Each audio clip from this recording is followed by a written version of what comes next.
One more reminder that we're hosting a special lore stream this Monday at 5 PM Paris time or 9 AM Los Angeles time. If you like the lore of League of Legends, you really don't want to miss it.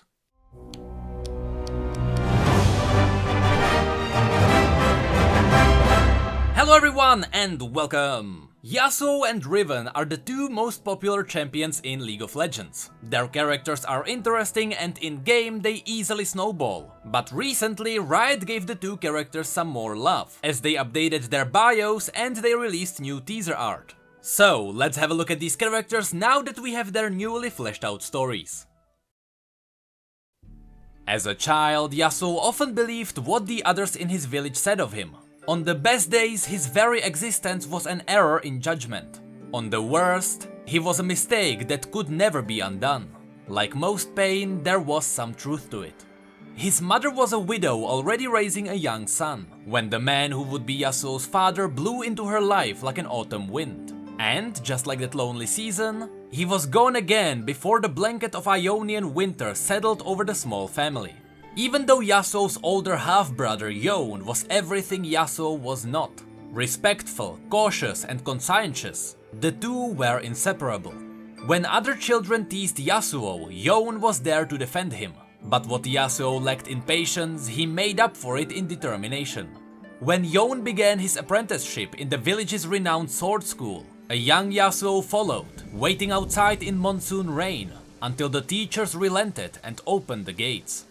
Much to the annoyance of his new peers, Yasuo showed natural talent and became the only student in several generations to catch the attention of Elder Soma, last master of the legendary wind technique. The old man saw Yasuo's potential, but like trying to bridle a whirlwind, this pupil was known to ignore most teaching. Yone pleaded with his brother to set aside his arrogance, gifting him a maple seed, the school's highest lesson in humility.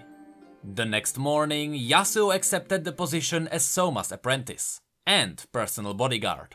When word of the Noxian invasion reached the school, some were inspired by the great stand that had been taken at the Placidium of Navori, and soon the village was bled of the able bodies.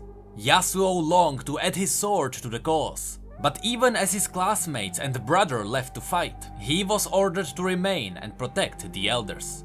The invasion became a war. Finally, one rain-slicked night, the drums of a Noxian march could be heard in the next volley over. Yasuo abandoned his post, foolishly believing he could turn the tide. But he found no battle. Only a raw grave of hundreds of Noxian and Ionian corpses. Something terrible and unnatural had happened here, something that no single blade could have stopped. The land itself seemed tainted by it. Sobered, Yasuo returned to the school the next day, only to be surrounded by the remaining students, their swords drawn.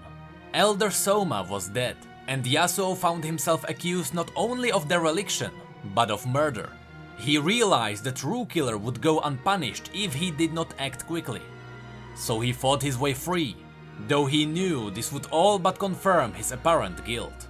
Now a fugitive in war-torn Ionia, Yasuo sought any clue that might lead him to the murderer. All the while he was hunted by his former allies, continually forced to fight or die. This was a price he was willing to pay. What is a sword without the man behind it? Teaching a swordsman to kill is simple. The true challenge lies in teaching him not to kill.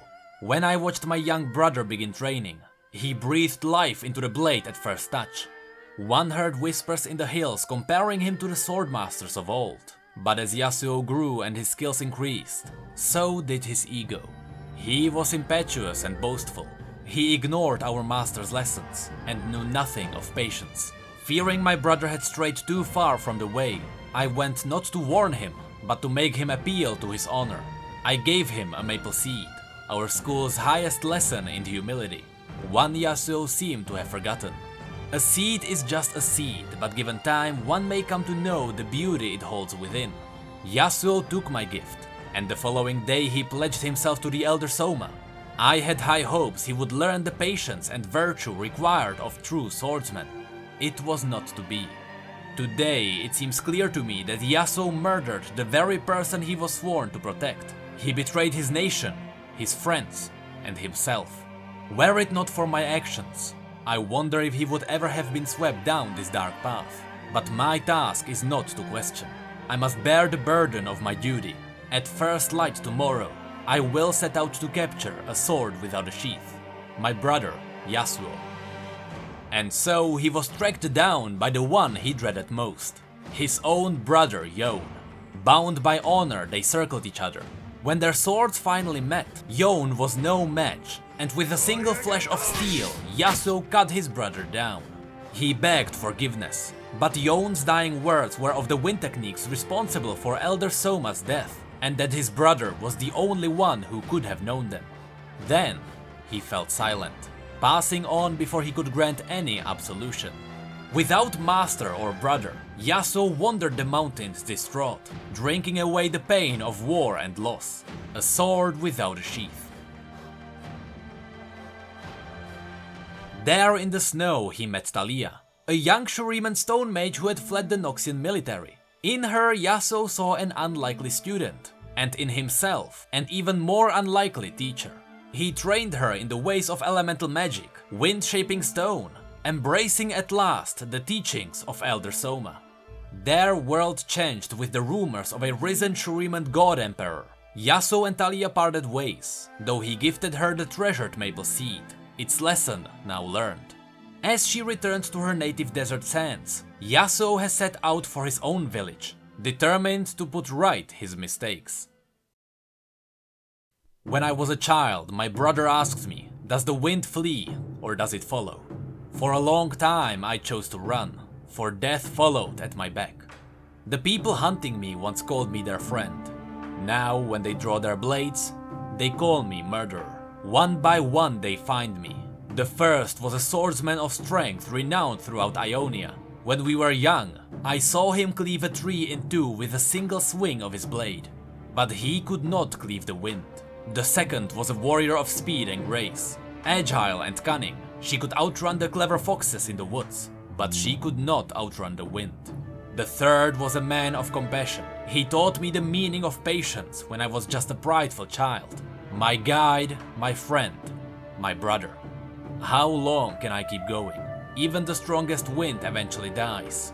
But until then, I will not flee. I will follow the truth. Let the wind guide my blade and lead me to the true murderer, the one responsible for the blood on my hands. Built on perpetual conflict, Noxus had never had a shortage of war orphans. Her father lost to an unnamed battle, and her mother to the girl's own stubborn birth. Riven was raised on a farm run by the Empire on the rocky hillside of Travail. Physical strength and ferocious will kept the children alive and working on the hard scrap of land. But Riven hungered for more than simply bread on the table. She watched conscriptors from regional warbands visiting the farms, year after year, and in them, she saw a chance at the life she dreamed of. When she finally pledged the Empire her strength, she knew Noxus would embrace her as the daughter she longed to be. Riven proved a natural soldier. Young as she was, her years of hard labor allowed her to quickly master the weight of a longsword taller than herself. Her new family was forged in the heat of battle, and Riven saw her bond to her brothers and sisters in arms as unbreakable. So exceptional was her dedication to the Empire that Borem Darkwill himself recognized her with a runic blade of dark stone, enchanted by a pale sorceress within his court. The weapon was heavier than a kite shield and nearly as broad, perfectly suited to Riven's tastes. Not long after, the war host set sail for Ionia as part of the long-planned Noxian invasion. As this new war dragged on, it became clear that Ionia would not kneel. Riven's unit was assigned to escort another warband making its way through the embattled province of Navori. The warband's leader Emistan has employed a Zonite chemist eager to test a new kind of weapon.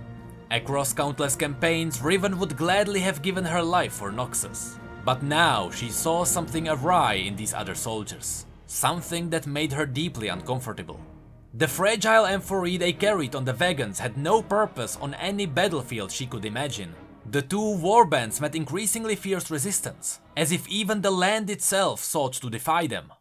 During a heavy rainstorm, with mud pouring down the hillsides, Riven and her warriors were stranded with their deadly cargo. And it was then that the Ionian fighters revealed themselves. Seeing the danger, Riven called to Emistan for support. The only answer she received was a flaming arrow fired out from the ridgeline. And Riven understood this was no longer a war to expand the borders of Noxus. It was to be a complete annihilation of the enemy, no matter the cost. The wagon was hit straight on. Instinctively, Riven drew her sword, but it was too late to protect anyone but herself. Chemical fire burst from the ruptured containers, and screams filled the night. Both Ionian and Noxian falling victim to the agonizing, gruesome death. Shielded from the scorching poisonous mist by the magic of her blade, she bore unwilling witness to the scenes of horror and betrayal that would haunt her forever. For Riven, memories of the time that followed come only in fragments and nightmares. She bound her wounds, she mourned the dead, but most of all, she came to hate the sword that saved her life. The words carved into its surface mocked her, reminding her of all she had lost. She would find a way to break it, severing her last tie to Noxus before the dawn. But when the blade was finally shattered, she still found no peace. Stripped of the faith and conviction that had bolstered her entire life, Riven now wanders Ionia's battle-scarred landscape in self-imposed exile, seeking atonement from those who cannot forgive, the land, the dead, and herself. And these were the updated bios of Yasuo and Riven. To be honest, you can tell how much Riot loves these two characters, and I can't blame them. The fantasy of powerful swordsmen was always strong, so this will definitely appeal to people. There are also a lot of hidden connections to previous stories. For example, Emistan, the person who hired a chemist for the attack, was mentioned in the Blood of Noxus comic.